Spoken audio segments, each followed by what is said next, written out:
எதை செஞ்சாலும் ஒரு கட்டளை கொடுப்பார். அப்படித்தானே நம்ம பார்த்துருக்கோம் இல்லையா? அதே போல் இந்த ஒரு கட்டளை கொடுக்குறாரு, பின்னாடி திரும்பி பார்க்கக்கூடாது அப்படின்னு சொல்லிட்டு.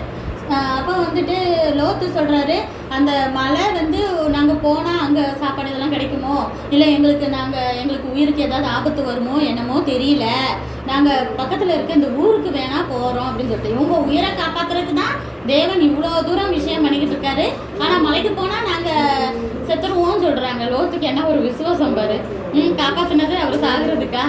எப்பவும் தேவன் கொடுக்குற அட்வைஸ் தான் கரெக்டாக இருக்கும். லோத்து வந்து இல்லை நான் ஊருக்கு தான் போவேன் அப்படின்னு சொல்லிட்டு ஊருக்கு போகிறாரு. அப்போ தேவன் சொல்கிறாரு ஏஞ்சல்ஸ் மூலமாக, சரி அந்த ஊரை மட்டும் நான் அழிக்காமல் விட்டுறேன், ஊருக்கு போங்க அப்படின்னு சொன்னேன்னா அவர் சோவார் அப்படிங்கிற ஊருக்கு ஓடி போகிறாங்க.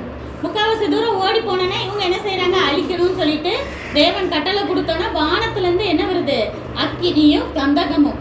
இப்போ கந்தகம் இதெல்லாம் வந்து கெமிஸ்ட்ரி படிக்கும் போது நீங்கள் கொஞ்சம் பெரிய பிள்ளையானா படிப்பீங்க சரியா? அப்போ அது வந்து ரொம்ப ஃபோர்ஸாக இருக்கும்.